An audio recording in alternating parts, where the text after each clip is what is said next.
Start.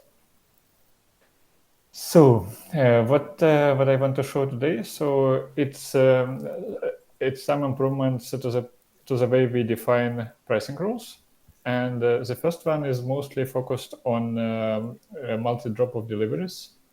So what we do, so currently when you define a pricing scheme, it can be applied differently depending on if it's a simple pickup and drop off or if it's multi-drop off deliveries.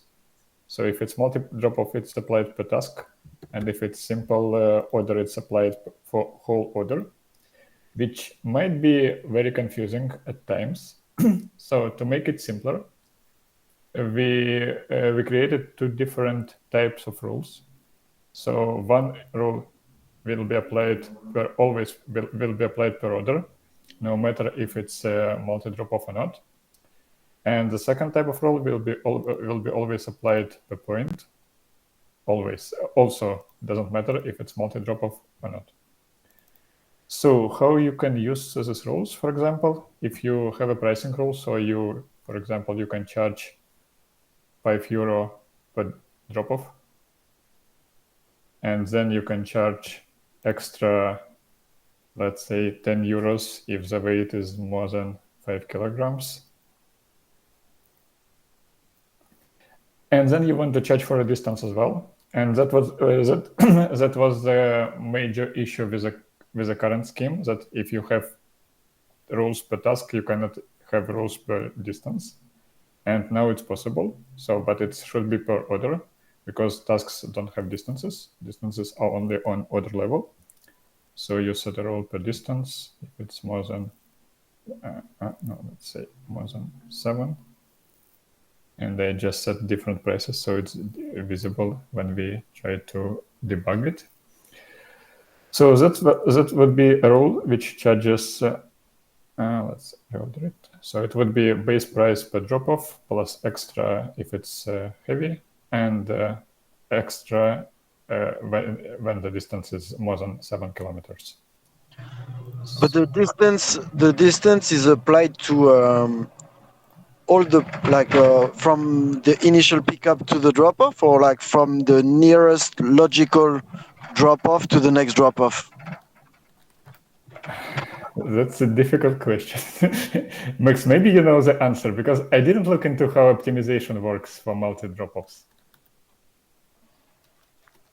Because for me, the main issue is that the client, it's not the client's role to know which way is the fastest.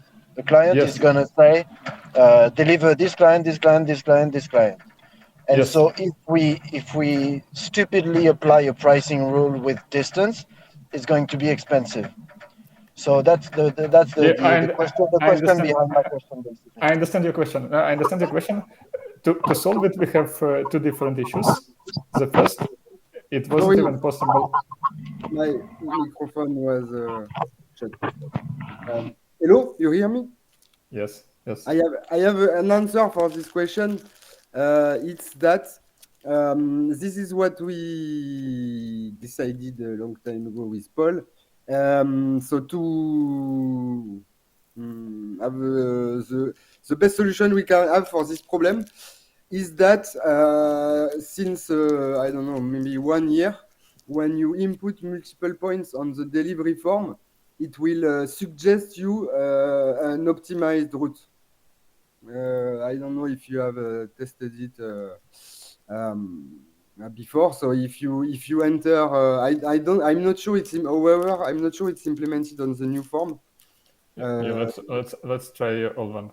So, because I didn't test it myself as well. So for example, if you input a route that is not optimized with multiple points, it will. That is just a suggestion. It's not. And if you input a route with multiple points, it will try to find a shorter route, and then it will change the order of task, and it will create delivery with an optimized route. Does it do it automatically, or you need to click somewhere? There should be there should be a pop-up appearing. Yeah, it works. It works really well. Like it could work better because sometimes the topography is not taken into consideration too well, etc. But it works fine. Okay, it doesn't work for me currently for some reason, but if it works and you see this distance as a correct one, then the pricing rule will be applied on top of this number. Yes. Okay, but my question is, in your case, on what you're building, Vladimir, the distance applies to the whole order or to every point based on the previous points? No, to the to this line, to the whole line. To the whole line, Yes. Okay. That was the problem with the current implementation of the pricing rules, because there is no distance per point. So point is just this dot, and distance exists only on order. Okay. Which is all these points combined, which is a bit technical, but what is important for you is just to know that there is no distance on point in our current implementation. And who are you what users are you working on this feature with? Well, it's a part of PERTE, so it's what have been agreed as, in terms of scope for the PERTE. Yeah, I know it was based on the PERTE, but I'm just thinking that we just onboarded BXpressen in Copenhagen, and I know the PERTE is not for like Danish people, but I'm pretty sure they're really badasses at doing these kind of things. So they would probably be very good experts, like technical experts on the field, to tell you like improvements, stuff like that. Because I'm not sure I'm the best. Like we don't do that, and I try not to use kilometers because I want to move the activity towards like a logistics company rather than the old school courier company. I think they'd be good allies if you need some like on-field feedback. Okay. Thanks for this tip. Good to know.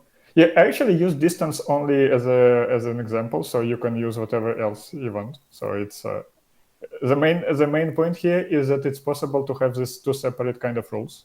One is per point, and another one is per order. And then, in terms of the actual conditions, you can use whatever you need. Also, I added this. I split them a bit, so you will see this deprecated section. So if you see that you are using deprecated rules, try to avoid using them because they might behave unexpectedly. We don't see the second window. Yes. Okay. But you will see them when you start using them. So, for example, if you previously had distance by mistake inside the per point rule, you will see that it's deprecated, and it's actually not working anyway. So don't use it. Okay, that's the first part, and a thing a bit related to it. So let me just show it briefly. And it's not released anyway yet, but I think it would be helpful for you to know that we already had this debugging tool, which shows how price is calculated. But I made a few adjustments to it, so it displays exactly which rules were applied per each point and which rules were applied per order. And that's exactly, again, what I mentioned. So we are working on explaining price like this, but that's not ready yet. So currently it will appear only for debugging purposes.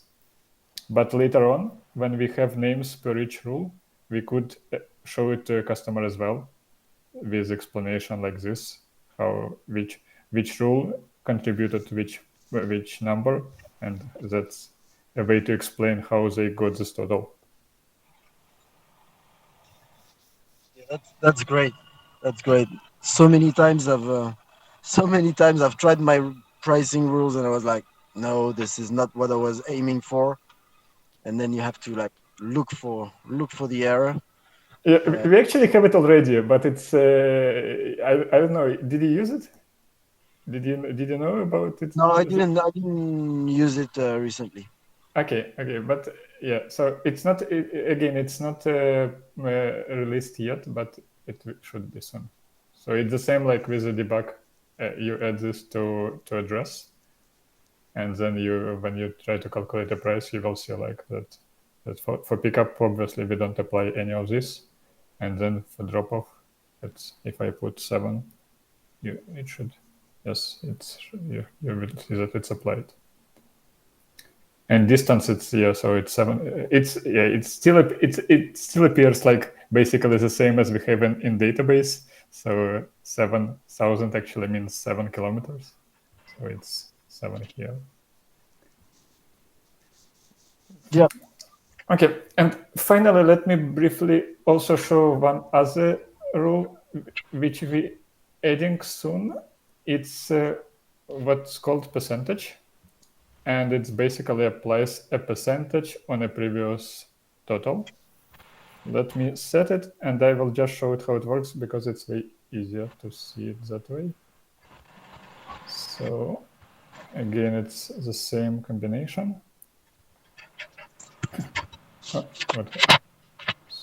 Oh yes, because I removed this. Is it like the principle of what we do in food applied to last night? What do you mean? In food, we take a percentage of the whole order. Is it the same Yes. principle? It's similar. It's just yes. Yeah, now we see it. So yes, but it's a bit more flexible that you can have it also per point. You can have it applied per point, and you can also have it applied per whole order. So for example, so currently I set it per point. So if it's more than 5 kilograms, it adds 25%. And here you see it again. You can ignore this number, but that's exactly the 25% on top of the €5 that we had initially. So Okay. if you set it per point, it would be applied per each point separately. And if you set it per order, it would be applied to sum of all points and all order-based roles. Okay. Let me just set it per order so we can also see it. So if it's for example, if it's what can we do? Pick up range lengths. I'm not sure. Yeah, let's try difference. If it's difference, it's advance notice, if I remember correctly. Yes. So if it's too soon, then let's say 50%.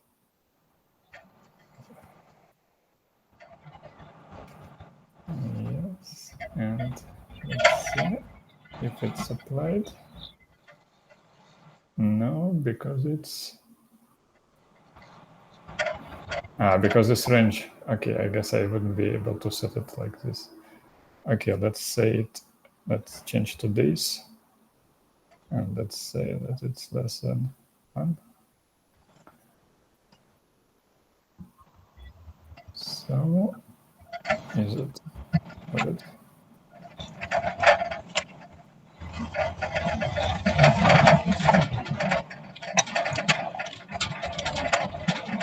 Okay, now I'm a bit confused of what it did. Okay, no, let me forget about it. Let me debug it first a bit more. No, it's actually no. I think it's actually applied correctly. So it's applied on order, but I don't know why it appears here. It should appear. It's not a problem, Vladimir, because it's not really a feature we intend to use in Nantes. So like the percentage of the order in logistics is not something we want to use, even though we use it for food. So no worries. No, but it should still work. Yeah. But no, I think it works. It just appears in a wrong place here. But I think it's still applied correctly here.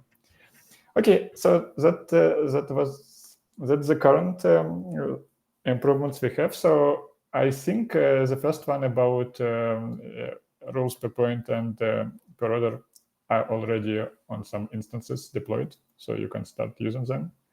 And percentages and these improvements to the debug tool will be released in a few weeks. Well, probably next week, I hope. And yeah, just one last thing. So when we change this the type of rules, you might see this message saying that some of rules have to be migrated. So migration is basically choosing one of these options. And I added this explanation text explaining. So if you just use it for footer coders, choose per order. And if you use it for multi drop-offs, then choose per point. That's probably how they work currently. And until you choose it, it will work exactly the same as it works currently. So don't worry and don't rush with this change. But choose it eventually. So it's so you're using new format. Thanks. Yes, that's And- what. Yes. And since you're very much into the Perte team, do you have what's the group working on apart from that at the moment? Yeah, so I'm not sure if you saw it already. So the first thing the team has implemented is ability to create, let's say, non-food tech orders from the mobile app as a dispatcher. So no, I did not see it. okay, so it's already in the mobile apps. So if you're a dispatcher, you can create orders the same as stores do. So it's using the same flow. Okay, great. And currently, they're working on changing the dispatch interface also in the mobile app. So the first thing is some under the hood improvements to how tasks and tours are loaded. And the next one would be some changes to user interface. So it would again be very more similar to what we have on the web. So you see the list of unassigned tasks, the list of all messengers on the same screen. And basically all the things around. So the current priority is basically the mobile dispatch and pricing. Okay, cool. Thanks for the heads up. No worries. Okay, that was it for me.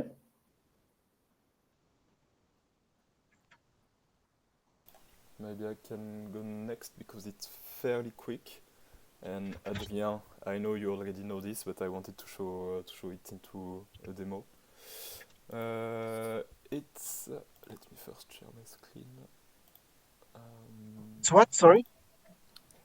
No, I was saying that what I'm about to show you already know this stuff, but I wanted to show it because I tell this to few people and everybody was surprised about this feature and they were quite happy knowing that it was a thing. So it's just about the filters on the incident page because most of the people don't know about the filters, so they just like try to find stuff by navigating through the page. But you can like you have like a sort of advanced filter where you can select multiple stuff or apply or reorder by priority. But the most interesting stuff is on the shop itself, where you can select, for example, all the shop or all the restaurant, or just like few specific one that you want to review.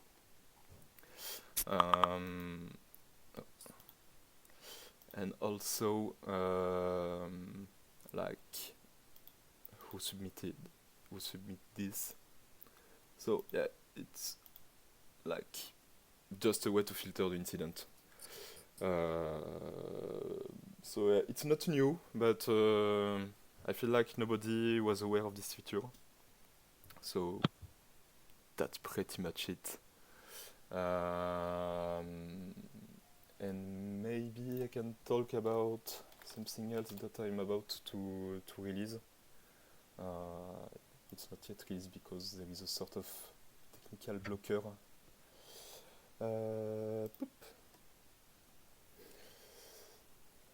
I have a small demo, but it's a way to select on a map instead of entering manually an address on this input. Instead of manually entering it, you can pick your own location. I did this mainly for Ghana, which is going to join CoopCycle, and it might be useful for some other place where the coverage of Google Map is not really great. So if your address is not registered on Google Map, you can just pick yourself on the map, and it will work instead of entering the address. So yeah, that's it. Okay, if I may suggest something, I think it's great because it's something that Deliveroo and Uber propose, like have been proposing for a long time. And I think we have the same issue that we have with the filters. Like uh, while looking at your initial screen, I felt like the same thing with the filters where they were in front of my eyes, but it was not obvious that I could do what I wanted to do by clicking on the pictogram. Oh, So like yeah, you mean this button is not very obvious? and since the screen is empty here. Yeah, but it's plain to. I mean, I plan to redo it, and I found that there is some.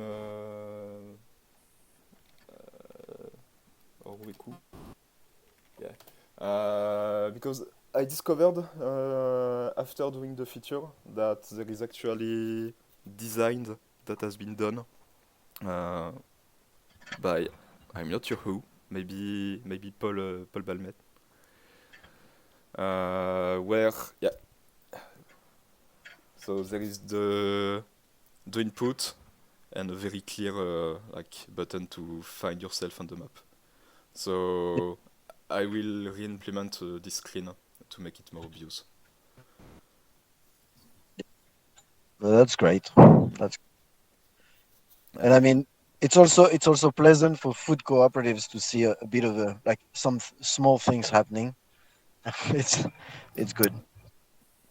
Uh, I don't know if this will be very useful for. I mean, in France, I don't know. I mean, it depends of the people. But I feel it's way more natural to just enter your address instead of just looking for yourself on the map. But I don't know. Maybe it can be useful for French ones also. But at the end, we still need some address to put in the order, don't we? Yeah, that's also why I add the support for plus code. I don't know if you are aware of this. It's a project done by Google.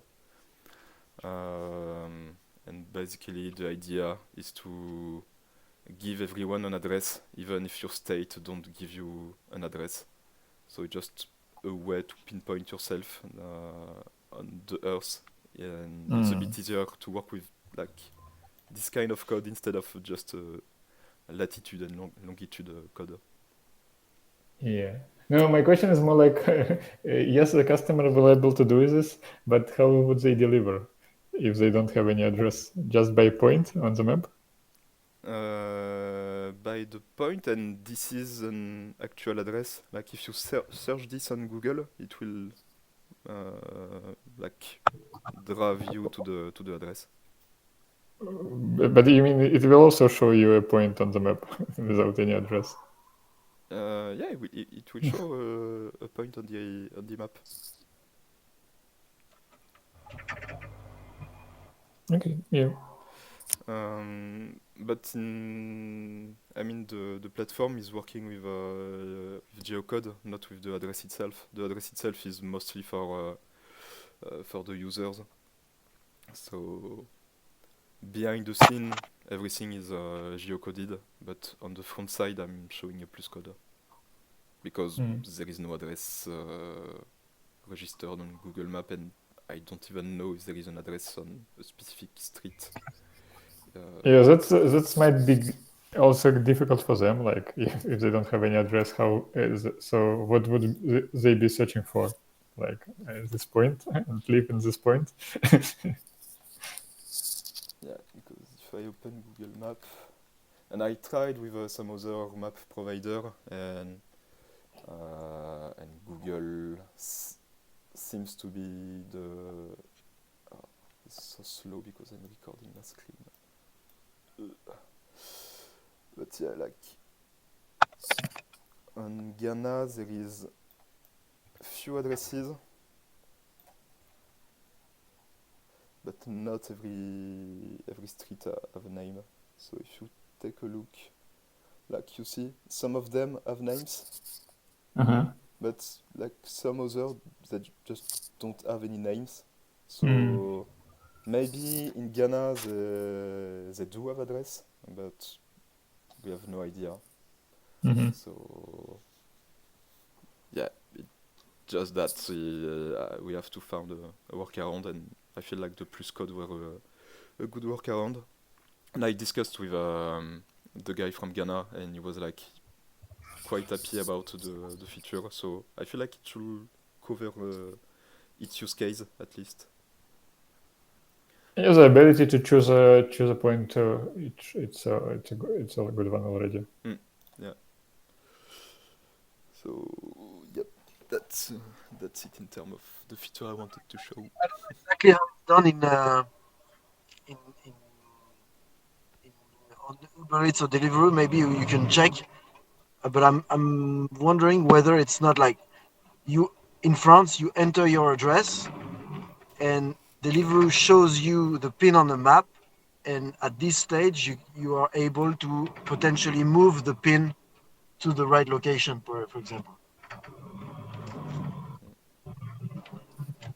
You see what I mean? Not sure if I get it now. So it's not. I don't think. Maybe you have to check. I'm not too sure. But I think on Deliveroo, what you do is you input your address. They geolocate the address and they show it to you on the map. Oh, and you can. And at this stage, you can use your thumbs to move the pin to the right location. Okay. But try to check it out. Try to use Deliveroo and you'll see. Yeah, I'm opening it.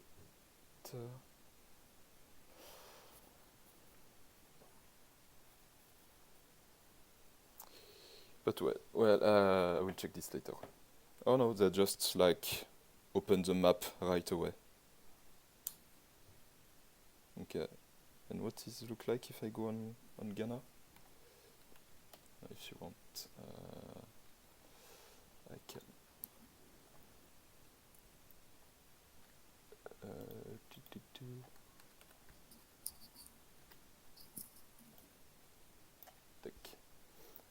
Yeah, on phone they just open like straight away. They open this screen, and if I try to. Are you trying to share it? Because I still see the desktop. Oh shoot! Yeah, because I was recording only I was only recording the window of Google.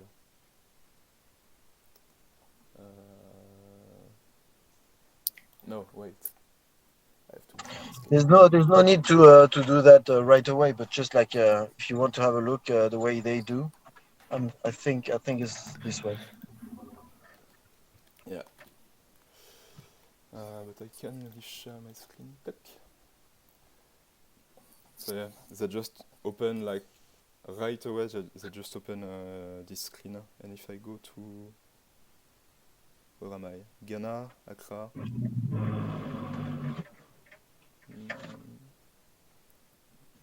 Yeah, it seems there is no address over there. Okay, they don't even show an address. They just show selected location on top.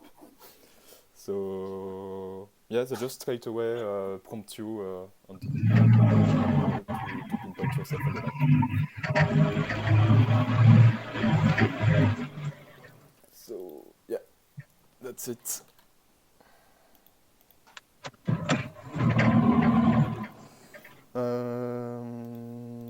Next, we have something to show. Yes, I will just show the changes in the change log. So if it's finished, so right now I'm deploying demo and Cyclo. Okay, I can show you this on demo, but I wait for demo to finish to receive the email. So just now there are small improvements on when the instance is deployed to a new version. We used to have which is the channel? We have a channel with deployment messages, but it's a little bit noisy. It's saying which instance has been deployed to which version, but it's if you are not interested in all the rest of the world, it's annoying. So now, when a new version is deployed, you the instance administrators, they will receive an email. Maybe I can find in my yes. Okay. So I just deployed demo, so it's saying that it's this is sent to the instance. Max, sorry, are you sharing your screen currently? Ah no, sorry. I forgot to share my screen. Okay, hello. So like I was saying, so I just deployed demo and Cyclo to the latest version. And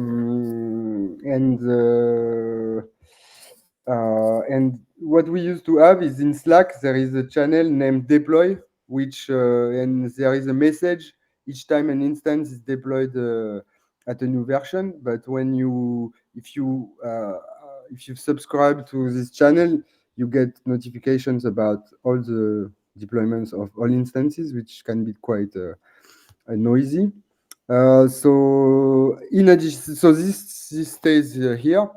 But in addition to that, now when an instance is deployed, so first an email is sent to the instance administrator email. So the email that is configured in administrator email with a nice email saying that the instance has been updated to a new version.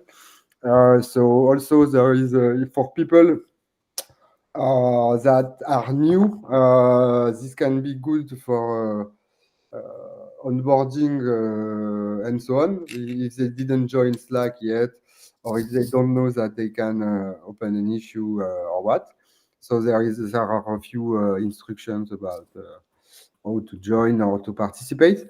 And when they click, they land on GitHub with an explanation of what has changed. So here, nothing very interesting, and there is something we need to change because we are going to, instead of pointing to every small version, we will point to the big version. Also here, nothing much to see because this is technical, but this is a fix for Peregrine. And all the changes will be shown here with images when possible. So we can look in some previous releases. There was nice